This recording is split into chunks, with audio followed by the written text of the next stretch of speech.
Good morning everyone and welcome to the class. We are doing the chapter Rural Livelihood, and under this chapter we are discussing about different types of farmers. Okay, first of all we have discussed about the landless farmers or the small farmers like Tulsi. Then we have discussed about the medium farmers like Sekhar, and we have seen that Sekhar is having 2 acres of land. He does farming in his land with the help of his family and friends, and in order to do the farming work he needs to take loan from the trader, and this loan in order to pay the loan he has to sell the produce of his field to that trader only, and this system is oppressive, है ना। ये एक ऐसा system है जिसमें कि जो farmers हैं उनका वो होता है, एक्सप्लॉयटेशन होता है, उनके साथ बुरा होता है, उनको काफ़ी लॉस होता है ना। ट्रेडर जो होते हैं वो उनसे कम प्राइस पे चीज़ें उनको बेचने के लिए प्रेशर डालते हैं कि वो अपने जो भी प्रोड्यूस हुआ है, पैडी जो उन्होंने प्रोड्यूस किया है उसको कम प्राइस पे ही उनको सेल करें, है ना। तो ये एक बहुत बड़ी प्रॉब्लम हमारे कंट्री में जो स्मॉल फार्मर्स हैं उनको ये फेस करना पड़ता है।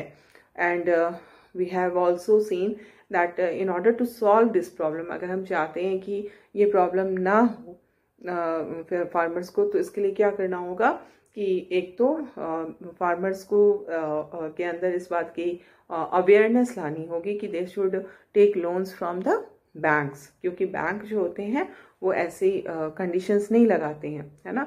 एंड बैंक्स ये भी करते हैं कि उनका इंटरेस्ट भी कम होता है, रेट ऑफ इंटरेस्ट भी कम होता है ना। और इसके अलावे इंश्योरेंस भी कराई जा सकती है क्रॉप्स की, जैसे हम लोग अपने लाइफ का इंश्योरेंस कराते हैं, अपने सामानों के इंश्योरेंस कराते हैं, वैसे ही फार्मर को क्रॉप का इंश्योरेंस भी करवाया जाता है। गवर्नमेंट ने ये जो प्रोग्राम्स हैं वो स्टार्ट किया है ना। और हमने ये भी देखा था कि ये शेखर जैसे जो फार्मर्स होते हैं उनकी एक और प्रॉब्लम है, वो ये है कि whatever they are producing from their field they are not able to sell them in the open market.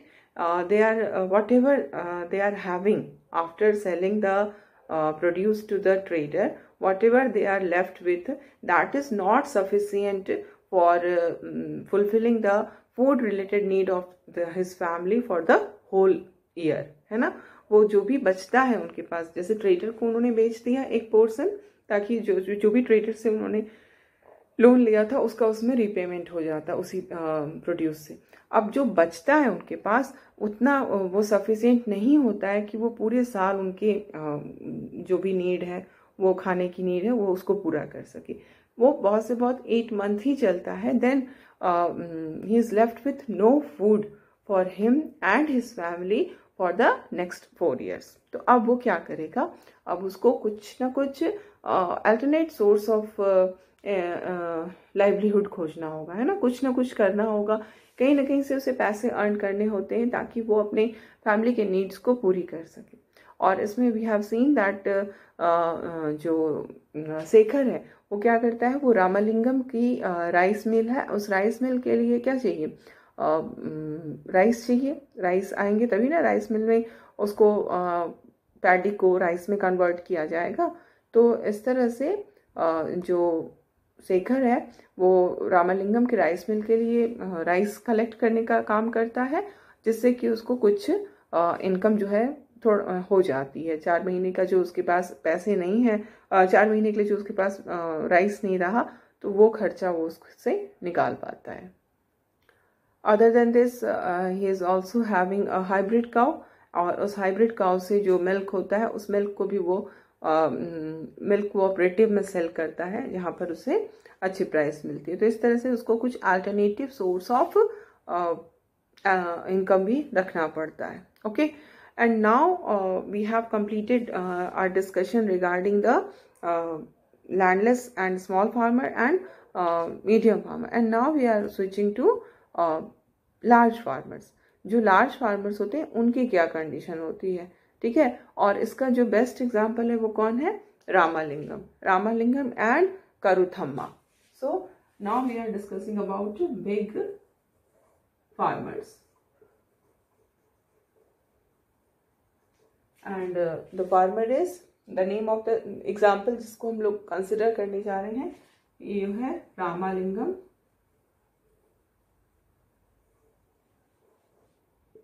And Karuthamma.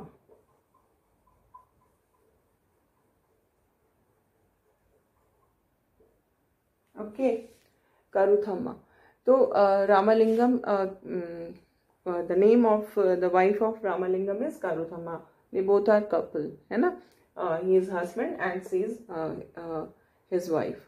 Okay, तो अब हम क्या देखते हैं कि रामालिंगम जो है उसके पास लैंड तो बहुत है, कि हमने पहले ही जब तुलसी को we were discussing Tulsi, at that time we have seen that Ramalingam has 20 acres of land, है ना। तो रामालिंगम के पास 20 एकर्स ऑफ लैंड है। ओके, अब ये जो 20 एकर्स ऑफ लैंड रामालिंगम के पास है, इसके अलावे Ramalingam has a rice mill also. Okay, and other than this rice mill he also has a shop, and in this shop what is sold, seeds are sold, because seeds are very much required in the village area। तो उन्होंने seed की एक shop खोली। तो 20 acres land है उनके पास, plus rice mill है, plus shop है जहां पर की सीड्स बिकते हैं।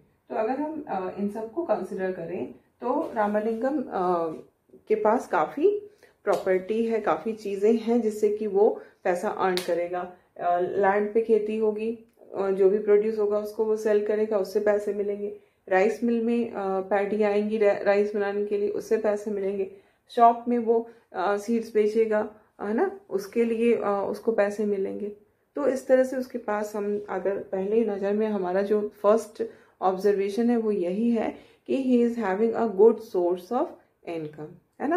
अब हम देखते हैं कि in order to set up this rice mill, Ramalingam has to take some loan, because he was not having that much money कि वो अपना पूरा पैसा लगा करके राइस मिल सेटअप कर दे। इतने पैसे नहीं थे उसके पास, उसके लिए उसको पैसे की जरूरत थी। He was in need of loan. और उसने लोन कहाँ से लिया, that is the most important thing. You can just you start comparing. हमने देखा था ना, शेखर को भी पैसे की जरूरत थी फार्मिंग के लिए, और तब शेखर ने ट्रेडर से पैसे लिए थे उधार, है ना। लोन उसने किससे लिया था, ट्रेडर से लिया था। अब यहाँ पर हम क्या देख रहे हैं कि रामालिंगम को भी पैसे की जरूरत है, क्योंकि उसको राइस मिल बनाना है, राइस मिल सेटअप करना है। तो उसके लिए अब वो कहाँ लोन लेने जा रहा है Ramalingam, he is taking loan from government bank, ठीक है। तो अगर रामलिंगम भी ट्रेडर से लोन लेता तो फिर वो भी उसमें ट्रेडर उसको भी परेशान कर सकता था। लेकिन Ramalingam is not taking loan from the trader, but he is taking loan from the government bank. तो इसका एक फायदा तो ये होगा कि किसी तरह का कोई कंडीशन नहीं रखा जाएगा रिगार्डिंग द रीपेमेंट, और दूसरा फायदा ये होगा कि उसका जो गवर्नमेंट जो लोन देती है उसका रेट ऑफ इंटरेस्ट जो होता है वो काफ़ी कम होता है ना। और इस तरह से हम देखते हैं कि रामालिंगम जो है वो फायदे में है, क्योंकि उसने बैंक से लोन लिया है। और उसके बाद वो अपने राइस मिल के लिए क्या करता है, जो नेबरिंग विलेज है अपने विलेज का, देन जो नेबरिंग विलेज है, सराउंडिंग विलेज है, उन सब से जहाँ भी पैडी का प्रोडक्शन होता है उन सब से वो पैडी खरीद लेता है, ठीक है। पैडी खरीद लेगा एंड उसके बाद उस पैडी को राइस में कन्वर्ट किया जाएगा। और फिर क्या करेगा कि ये जो राइस प्रोड्यूस होगा राइस मिल में, उसको वो ट्रेडर को सोल्ड कर देगा, ताकि वो ट्रेडर जो है वो नियर बाई टाउन्स में उसको बेच सके, ठीक है। तो इस तरह से ही क्या हुआ, ये उसका पूरा का पूरा इनकम है ना। एक बार ही उसने इंस्टॉल कर दिया, राइस मिल जो है वो सेटअप हो गया। अब उस राइस मिल से उसको हर महीने हर दिन उसको पैसे मिल रहे हैं। हाँ, उसको चलाने के लिए उसे कुछ लेबर चाहिए होगा, कुछ खर्चा होगा चलाने में, लेकिन जो उसको अर्निंग हो रही है वो बहुत ज़्यादा है, है ना। तो इस तरह से अगर हम कंपेयर करना स्टार्ट कर दें तो हम क्या देख रहे हैं कि तुलसी और शेखर की तुलसी की कंडीशन तो सबसे पुअर कंडीशन थी, वर्स्ट कंडीशन थी। अब शेखर की कंडीशन उससे कुछ ठीक थी, लेकिन शेखर इज ऑल्सो बहुत ज़्यादा, उसकी भी कंडीशन मिजरेबल ही कहेंगे हम, बिकॉज डेब्ट ट्रैप में फंसने का उसको बहुत ज़्यादा डर है। अगर एक साल भी उसकी क्रॉप खराब हो जाती है बिकॉज ऑफ एनी रीज़न, तो फिर क्या होगा कि वो उस डेब्ट से कभी भी निकल पाना उसका मुश्किल होगा, है ना। तो शेखर की भी कंडीशन खराब है। लेकिन अगर हम रामालिंगम को देख रहे हैं तो रामालिंगम को तो काफ़ी उसकी अच्छी कंडीशन है। राइस मिल के लिए उसने लोन लिया, लेकिन लोन ट्रेडर से नहीं लिया, गवर्नमेंट से लिया, और उसके बाद राइस मिल से उसको अर्निंग बहुत ज़्यादा हो रही है। तो अब जो भी अर्निंग होगी, हो सकता है उसका एक बहुत बड़ा पोर्शन जो है वो लोन का रिपेमेंट में चला जाता हो, लेकिन स्टिल वो थोड़े दिनों में क्या होगा, लोन ख़त्म हो जाएगा और फिर वो जो है वो अपने सारे पैसे जो है वो उसके काम आएंगे। तो इस तरह से अगर हम देखें तो ये जो एग्रीकल्चरल लेबरर्स हैं, इसमें तुलसी और शेखर की कंडीशन खराब है, लेकिन रामालिंगम जो है वो बहुत ही कोई किसी तरह का उसको मॉनेटरी प्रॉब्लम नहीं होने जा रहा है, फिर फाइनेंशियल प्रॉब्लम नहीं होने जा रही है ना। लेकिन हमारी कंट्री में हम क्या देखते हैं कि हर 5 रूरल फैमिली में से 2 जो है वो एग्रीकल्चरल लेबरर ही हैं, लाइक तुलसी। ठीक है, तुलसी की तरह वो एग्रीकल्चरल लेबरर है। 2 out of every 5 rural families.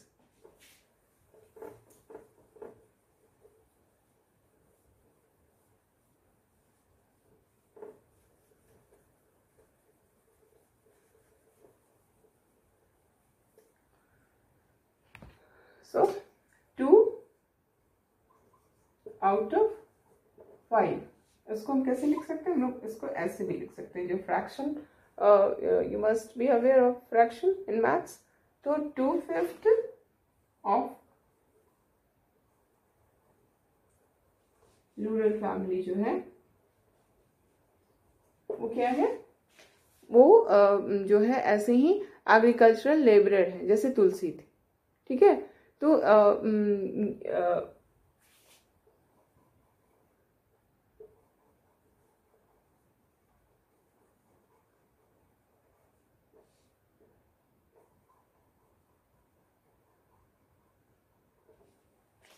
तो ये जो कंडीशन है वो हमारे कंट्री के लिए बिल्कुल भी अच्छी कंडीशन नहीं है, बिकॉज अगर 2/5 जो है वो इस तरह की फैमिली है तो they are dependent on someone else, because they are not having any piece of land, है ना। तो ये कंडीशन हम कहेंगे, इसी कारण हमारे कंट्री में इतनी पॉवर्टी है और जो फार्मर्स हैं उनकी इतनी प्रॉब्लम को वो फेस करना पड़ता है ना। और अगर हम शेखर को भी देखें तो व्हाट वी फाइंड कि Shekhar is also not able to produce this much that the food related need of his family can be completed. No, it is not fulfilled. वो जो भी प्रोड्यूस करता है उसका एक पार्ट तो उसको लोन पे करने में जाता है, और जो बचता है पैसा, दैट जो बचता है paddy, that is sufficient only for 8 months. तो ये कंडीशन जो है वो भी अच्छी कंडीशन नहीं है, बहुत ही खराब कंडीशन है। और हमारे कंट्री में जो 80% फार्मर्स हैं वो क्या है, वो शेखर जैसे हैं। ठीक है, तो अगर 2/5 जो है वो तुलसी जैसे हैं, तो 80% जो है वो कैसे हैं, शेखर जैसे हैं। ठीक है, और इस तरह की कंडीशन जो हम देख रहे हैं, तो हम क्या देखते हैं कि जो बड़े फार्मर है, बिग फार्मर रामालिंगम, वैसे फार्मर्स का नंबर हमारी कंट्री में बहुत ही कम है। तो ज़्यादातर फार्मर्स की कंडीशन बहुत ही पुअर है। ठीक है, और अब हम ये भी देखते हैं कि जो लार्ज फार्मर्स हैं वो सिर्फ फार्मिंग एक्टिविटी में ही नहीं इंगेज्ड है, they are not engaged only in the farming activity, as we have seen in the case of Ramalingam. Ramalingam is not doing only farming activities. He has a rice mill, he has a shop in which seeds are sold. तो ये जो businesses उन्होंने start कर लिया, इससे क्या हो रहा है कि उनकी इकोनॉमिक कंडीशन और भी स्ट्रॉन्ग होती जा रही है। तो ये प्रॉब्लम जो है वो हमारे रूरल एरियाज में हर जगह की ये प्रॉब्लम है। It is not about only about Kalpattu village. We are not कि हम लोग किसी एक विलेज की प्रॉब्लम को ही समझ रहे हैं, बट एक विलेज की प्रॉब्लम को समझ करके हम पूरी कंट्री की प्रॉब्लम को समझ सकते हैं कि किस तरह की सिचुएशन जो है वो है हमारी कंट्री में, किस तरह की प्रॉब्लम्स हमारे जो लेबरर्स हैं, जो फार्मर्स हैं, उनको फेस करना पड़ता है। ठीक है, तो जो रूरल एरियाज हैं उसमें ऐसी बात नहीं है कि मतलब सबकी, हमने देखा there are many other non farming activities in which people are engaged. तो इसी तरह से कलपट्टू के आसपास और भी विलेजेस हैं जहाँ पर कि लोग कई तरह के काम करते हैं, जैसे कि फार्मिंग भी करते हैं और फॉरेस्ट से कलेक्शन का भी काम करते हैं। फॉरेस्ट में जो फ्रूट्स हैं, जो भी edible part of the plant है, उसको वो कलेक्ट करते हैं। ठीक है, तो जैसे जो लीव्स होते हैं और तेंदू के लीव्स होते हैं, उसको वो कलेक्ट करने जाते हैं फॉरेस्ट में। महुआ होती है, फिर हनी को भी वो कलेक्ट करते हैं। तो इस तरह से ऐसे मतलब farming is the main activity in rural livelihood, but other than farming there are other occupations also. Okay, और इस तरह से मिल्क सेलिंग भी आज के समय में एक बहुत ही इम्पॉर्टेंट इकोनॉमिक एक्टिविटी बन गया है। क्यों मिल्क सेलिंग इम्पॉर्टेंट हो गया है? बिकॉज अब क्या हो गया है, मिल्क के कोऑपरेटिव्स हो गए हैं। You must have heard the name of Amul, है ना। अमूल जो है वो पहला कोऑपरेटिव था मिल्क का गुजरात में, और जो कि आनंद नाम के गांव में स्टार्ट हुआ था। और उसके बाद से ना बहुत, अब तो हर जगह कोऑपरेटिव्स हैं। और कोऑपरेटिव्स क्या होते हैं, कोऑपरेटिव्स जो होते हैं ना, उसमें कोई ये नहीं होता है कि एक जनी कोई ओनर है और बाकी जो है वो उसके स्टाफ हैं, ऐसा नहीं होता। उसमें सभी ओनर होते हैं, सबका इक्वल राइट्स होता है। This is the most positive thing about cooperatives. और इसीलिए कोऑपरेटिव जब बन जाते हैं तो उससे पूरा का पूरा जो हम कह सकते हैं लोकेलिटी जहाँ पर कोऑपरेटिव बने हैं, वो पूरी लोकेलिटी आगे बढ़ती है। जैसे कि अगर हम अमूल को ही देख ले, तो अमूल के कारण क्या हुआ कि पूरा का पूरा गांव, पूरा का पूरा रीजन डेवलप हुआ, है ना। तो इसलिए अब आजकल ये मिल्क के जो कोऑपरेटिव सोसाइटीज होते हैं वो बहुत ही इम्पॉर्टेंट हो गए हैं।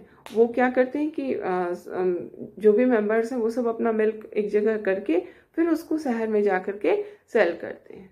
ठीक है, तो इस तरह से ये जो जिसको हम कहेंगे कि काऊ रखना और फिर मिल्क उससे निकाल करके उसको सेल करना, ये आज के समय में एक बहुत ही इम्पॉर्टेंट सोर्स ऑफ लाइवलीहुड बन चुका है रूरल एरियाज में।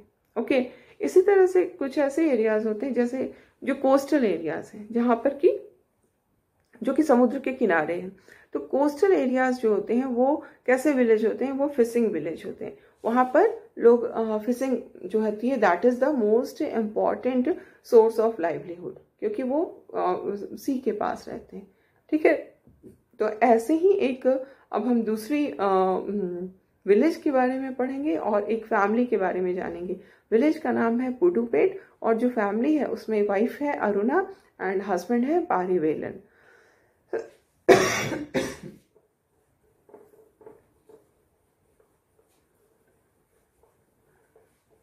So the name of the village is Puduppet. Okay.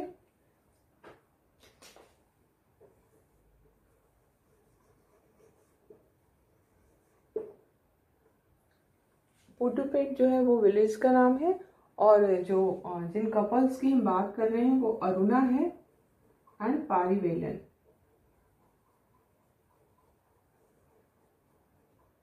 Okay, तो अरुणा और पारिवेलन जो है they are wife husband, and जो विलेज है वो कोस्टल विलेज है। कोस्टल मतलब कि समुद्र के किनारे।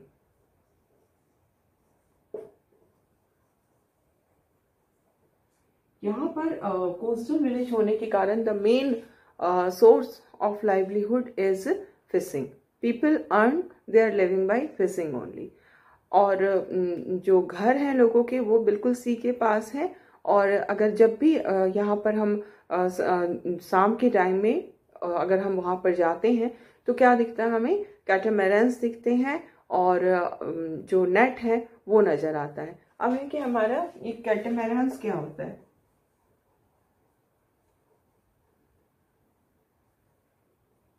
कैटामैरन्स एंड नेट्स। नेट्स तो हम जानते हैं जो मछली को पकड़ने के लिए, फिश को पकड़ने के लिए जो जाल होती है, that is called net. And catamaran जो होती है वो फिशिंग बोट होता है, ठीक है। In order to fishing this boat is design traditionally, इस तरह से इसको डिजाइन किया गया है कि फिशिंग में इजी होता है, इसे करना आसान होता है। ओके तो जब हम इस विलेज में जाते हैं पुडुपेट में, तो हमें यही चीजें नजर आती हैं, नेट और कैटामैरन्स।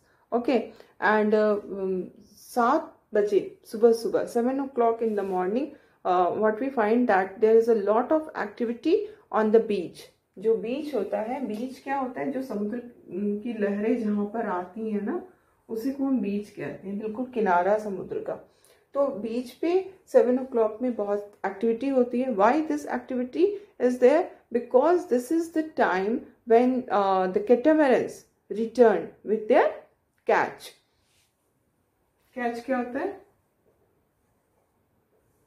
जो उन्होंने फिश पकड़ा है ना, जो भी फिश वो पकड़ के ला रहे हैं उसी को हम कैच कहते हैं। तो 7 o'clock में वो सुबह सुबह वो वापस आ रहे होते हैं, और इस कारण इस समय यहाँ पे बहुत एक्टिविटी होती है, ठीक है। और जो वुमेन होती है, मेल मेंबर्स जो होते हैं वो जाते हैं फिशिंग के लिए, और वुमेन तो घर पे होती हैं। तो जब वो वापस आते हैं तो उसी समय सेलिंग और परचेजिंग जो है वो स्टार्ट हो जाती है, ठीक है। तो वुमेन जो है वो बहुत सारी गैदर हो जाती है वहां पे, ताकि वो बाई करेंगी और फिर सेल करेंगी, दोनों चीज साथ साथ। जो लेकर आ रहे हैं उनसे परचेज करके वहीं पर भी कुछ सेल होते हैं, फिर वो कहीं दूसरे टाउन बगल अगल के जो नेबरिंग प्लेसेस है वहां पर जाकर फिर वो सेल करते हैं, ठीक है। तो इसी तरह से जो अरुणा है और उसका हस्बैंड पारीवेलन एंड उसका ब्रदर और उसका ब्रदर इन लॉ, ये तीनों जो है वो साथ में जाते हैं फिशिंग के लिए, ठीक है। कौन कौन जाते हैं, अरुणा का husband that is Parivelan, then Aruna's brother,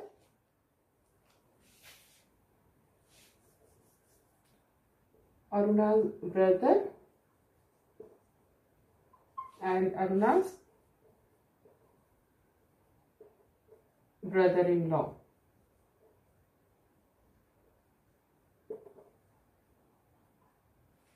ये 3 लोग जो हैं वो साथ साथ में जाते हैं फिशिंग करने के लिए, ठीक है। और ये कब निकलते हैं फिशिंग के लिए, ये जो है ये सुबह सुबह एट 2 o'clock, सुबह क्या हम उसको कहेंगे, ये तो बीच रात का जो टाइम होता है जब हम लोग सब सो रहे होते हैं ना, एट 2 AM। तो एकदम सुबह सुबह 2 बजे ये निकल जाते हैं, जिसको हम रात भी कह सकते हैं, है ना, क्योंकि उस समय तो सनराइज भी नहीं हुआ रहता है, रात ही होता है। तो 2 AM में वो निकलते हैं और जाते हैं सी में, किस लिए, फिशिंग करने के लिए। And they come back at 7 AM in the morning. तो 2 बजे जाते हैं, फिशिंग करते हैं और 7 बजे वापस आते हैं। अब Aruna is telling the story of a particular day when 3 of them were getting late in coming back, है ना, वापस आने में उनको देर हो रही थी। तो सी ऐसी जगह पे कोई जा रहा है रात के 2 बजे और वापस आने में अगर देर होगी तो ऑब्वियसली जो घर में लोग होंगे उनको बहुत वरी होगा, है ना, they will be worried about the safety of their family members. तो in the similar way Aruna was also very much worried कि अब मेरे जो फैमिली मेंबर्स हैं वो अभी तक आए क्यों नहीं। तो जब वो वापस आए तो क्या होता है कि पता चलता है कि वो एक स्टॉर्म में फंस गए थे। स्टॉर्म क्या हुआ, जिसको हम आंधी कहते हैं, है ना। तो दे were caught in a storm, और इस स्टॉर्म के कारण क्या हुआ कि उनको लेट हो गया आने में, बट वो आए, अपने कैच के साथ आए। तो जब वो कैच लेकर के आए तो अरुणा ने क्या किया कि उसने से कुछ कैच फिश जो थी उसने अपनी फैमिली के लिए बाहर निकाल लिया, अलग कर दिया, और बाकी जो था उसको उसने ऑक्शन के लिए डाल दिया। ऑक्शन, एक पोर्शन उसने अपने यूज के लिए, अपने और अपने फैमिली मेंबर्स के यूज के लिए रख लिया, और एक पोर्शन जो था बाकी का जो बचा हुआ बड़ा पोर्शन जिसको हम कहेंगे, that was kept aside for auction. Auction का मतलब क्या होता है कि the price is not fixed, ठीक है, the price will be fixed instantly in the market itself. पहले से कुछ भी नहीं डिसाइड किया है प्राइस क्या होगा किसी भी सामान का, उसकी प्राइस को हम मार्केट में ही डिसाइड करेंगे जैसी डिमांड होगी। सपोज कि बहुत ज़्यादा लोग चाह रहे हैं कि मेरी फिश को खरीदने के लिए, बहुत सारे लोग चाह रहे हैं कि हमारी फिश खरीद लें, तो क्या हम करेंगे, हम अपनी प्राइस बढ़ा देंगे। अगर सपोज करो कि हमारी फिश की क्वालिटी अच्छी नहीं है और कोई नहीं खरीदना चाह रहा है, बहुत कम लोग पूछने के लिए आ रहे हैं, तो फिर हमें क्या करना होगा, हमें प्राइस कम कर देना होगा। तो जैसी डिमांड होगी ना उसके अकॉर्डिंगली हमको प्राइस को मैनेज करना होगा। प्राइस को हम बढ़ा भी सकते हैं अगर डिमांड बहुत ज़्यादा है ना, कोई फिक्स प्राइस नहीं है उसकी, वो that is totally dependent on the demand of the object. जो भी सामान हम बेच रहे हैं, ऑक्शन जब होती है, ऑक्शन का यही मतलब होता है कि किसी भी सामान का प्राइस जो है वो पहले से डिसाइडेड नहीं है, बल्कि वो जैसी उसकी डिमांड होगी उसके अकॉर्डिंगली उसको दिया जाएगा, ठीक है। तो इस तरह से जो अरुणा है वो क्या करती है कि कुछ पैसा, कुछ जो है वो अपने घर के लिए और कुछ बाकी पोर्शन ऑक्शन के लिए रख देती है, और ऑक्शन से उसको क्या होता है, सी गेट्स मनी। अब ये जो मनी वो पाई ऑक्शन के बाद, उस पैसे को क्या किया जाता है, 4 पार्ट्स में बांट दिया जाता है। The money is divided into 4 parts, and we have seen 3 families are engaged here. Now, one is the family of Aruna and Parivelan. The another is Aruna's brother, and the another one is Aruna's brother-in-law.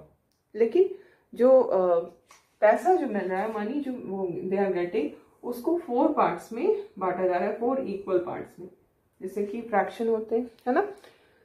तो अब इसमें हम क्या देख रहे हैं कि ये 4 पार्ट्स में क्यों बट रहा है। ये इसलिए बट रहा है क्योंकि एक पार्ट तो हो गया अरुणा एंड पारिवेलन का, है ना, एक पार्ट हो गया अरुणा के ब्रदर का, और एक पार्ट हो गया अरुणा के ब्रदर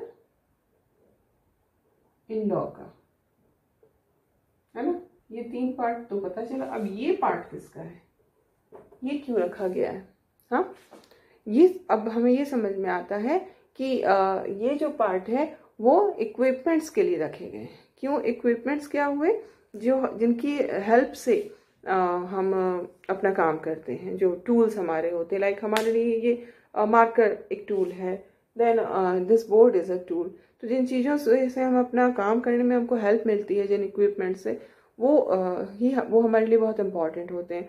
तो जो ये तीनों लोग जा रहे हैं फिशिंग के लिए, वो कैसे से जा रहे थे, दे वर गोइंग इन द कैटामैरन, है ना। और ये जो कैटामैरन इनका है, ये किसका है, दिस कैटामैरन बिलोंग्स टू होम। ये तीनों में अरुणा पारिवेलन का है, या फिर अरुणा के ब्रदर का है, या फिर अरुणा के ब्रदर इन लॉ का है। ये कैटामैरन जो है वो अरुणा और पारिवेलन का है, ठीक है। और कैटामैरन में इंजन भी लगा हुआ है। कैटामैरन जो है वो ऐसा नहीं है कि बिना इंजन वाली कैटामैरन है, बल्कि उसमें इंजन भी लगा है, और जो नेट है वो भी अरुणा और पारिवेलन का ही है। तो ये सारे जो इक्विपमेंट हैं वो अरुणा और पारिवेलन के हैं, और इन इक्विपमेंट्स को खरीदने में कैसे पैसे लगे होंगे ना, कैसे उन्होंने खरीदा, अरुणा और पारिवेलन ने इस कैटामैरन और इंजन को खरीदने के लिए उन्हें पैसे कहाँ से आए, इसके लिए उन्होंने बैंक से लोन लिया। They have taken loan from a bank, ठीक है। और बैंक से लोन लेने के बाद उन्होंने ये सारी चीज़ें खरीदी, और उनको ये they were very particular about it कि engine must be there in the catamaran. What is the utility of engine? Engine से सबसे इम्पॉर्टेंट चीज जो हमें बेनिफिट मिलता है इस तरह की सिचुएशन में जहां पर कि फिशिंग के लिए सी में जाना है, तो जो मोस्ट इम्पॉर्टेंट बेनिफिट है वो यही है कि इंजन जो है इसके कारण हमारी स्पीड बढ़ जाती है, और स्पीड बढ़ जाएगी तो ऑब्वियसली हम दूर तक जा पाएंगे, है ना। और दूर तक जाएंगे तो ऑब्वियसली हमें ज़्यादा फिश मिलेंगी। जितना किनारे पे ही हम अगर रह जाएंगे तो सब लोग तो किनारे पे ही हैं, तो वहाँ पे तो फिश कम होती जाएगी, और जितना हम अंदर जाएंगे उतना हमको ज़्यादा फिश मिलेगी। तो इंजन के कारण, because of engine, the fisherman are able to, these three people, Parivelan, his brother and her brother-in-law, ये लोग बहुत दूर तक जाने में एबल हो पा रहे हैं और जमा कर रहे हैं, फिश को पकड़ रहे हैं, उनको फायदा हो रहा है ना। तो we will continue our discussion in the next class.